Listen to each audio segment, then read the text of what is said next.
Fået mig en helt ny bil, altså ny brugt bil. Den holder her bag ved mig, spænder, snorer, hakker, rutter. Jeg ved ikke, hvorfor jeg købte den. Jeg synes bare, at den er sjov, fordi der ikke findes ret mange af dem. Og så kan man da også sige, at man har prøvet at eje en Lada. Nu tager jeg med på en lille tur. Den er fra 2003 og har kørt 195.000 kilometer. Der er lidt rust. Nu tog vi den lige fra den grimme side herom. Vi skynder os om på den anden side. Det er der, den er flot. Det er der, den er flot. Hvis man kan sige det. Kan vi ikke lige prøve at få gang i bilen? Der er en frygtelig masse nøgler. Og så er det jo sådan, i sådan en bil her, der er der jo sådan en rigtig fin startspærre.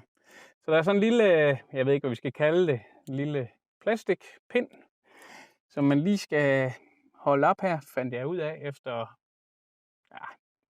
2-3 minutter. Og så skulle den gerne sige bip. Det gør den så ikke. Hvad, man skal lukke døren. Slam. Så siger den bip. Og så skal vi bruge den anden nøgle. Og den sætter vi i tænding her. Og så siger det bip bip. Og så er der noget, der snurrer op i taget. Det ved jeg ikke lige, hvad det er. Nå, vi prøver lige at se, om vi kan starte den. Det er den der snorlyd, den holder op. Sådan der. Så kom der gang i den. Og herinde i bilen, jamen hele midterkonsollen her, ja, det ligner jo egentlig sådan en rack med en form for en CD-afspiller. Jeg tror, der er kommet en nyere radio i på et tidspunkt. Og hernede, der har vi jo nærmest et lille fint kontrolpanel.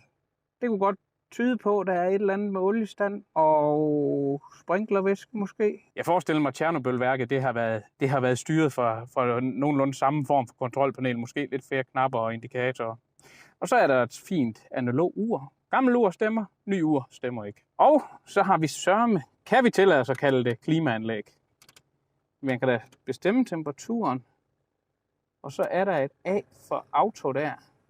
Det trækker hårdt på hele motoren der. Det hele det ryster og bumler, gør vi. Som om det var en diesel. Det er det ikke, den kører på benzin. Og så har vi, jeg er lidt vild med det her. Prøv lige at se. Der har vi nok noget toglys.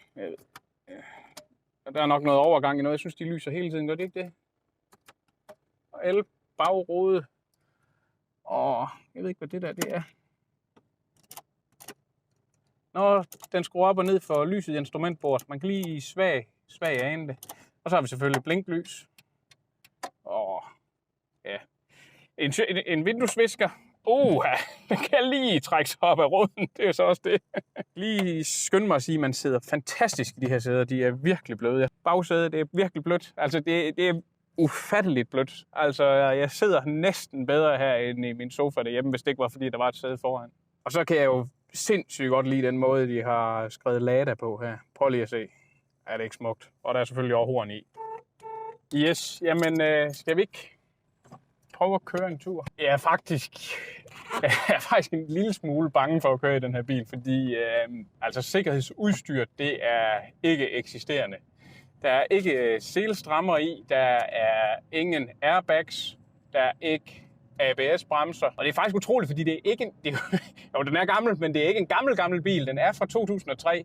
Så havde man købt alle mulige andre biler i 2003, jamen så havde der højst sandsynligt været både airbags, selstrammer og ABS-bremser.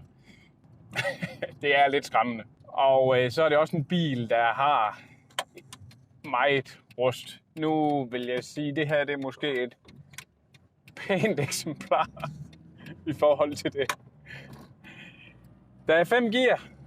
Det larmer herinde. Og det er som om, at hele midterkonsollen det bare knager og brager. Der er ikke servostyring i, mig bekendt. Det virker i hvert fald ikke sådan. Og den hyler lidt fra gearkassen også. Og olielampen, den sidder stadigvæk dernede i lyset. Den sidder heldigvis så langt væk, så man kan ikke rigtig se den. Og det er måske et bevidst valg, man har gjort, da man har designet den her bil. Det lyder lidt som om, at der er hul ud til motorrummet et eller andet sted. Jeg synes i hvert fald, jeg kan høre motoren sådan lidt tydeligt. Men det er jo heller ikke usandsynligt, at der er rustet hul. Det er jo egentlig meget sandsynligt. Og jeg tager ikke motorvejen. Jeg er en lille smule rædselsslagen. Altså, der skal ikke være nogen andre, der kører ind i mig.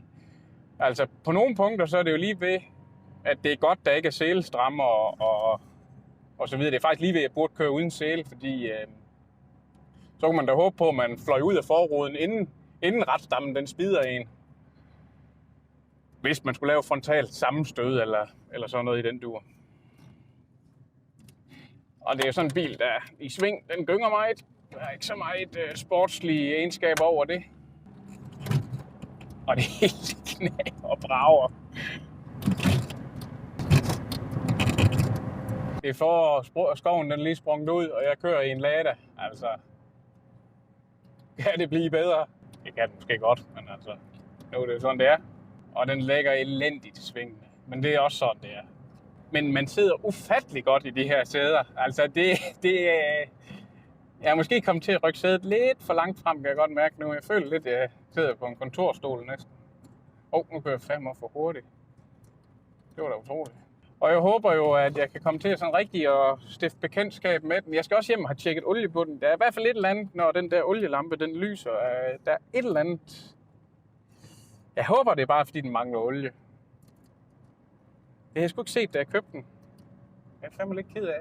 Jo. Ej, og der er cigarettænder i også. Jeg kan huske, at jeg brændte mig på sådan en cigarettænder, da jeg var barn. Der havde mine forældre en Citroën BX. Og jeg synes jo faktisk, der er lidt nogle træk her, der minder lidt om BX'en. Altså det der oppe omkring instrumentbordet, det ligner lidt, som jeg husker det. Og når man holder her i tomgang, det hele, det ryster og brager. I skal se rettet, altså det står bare og vibrerer.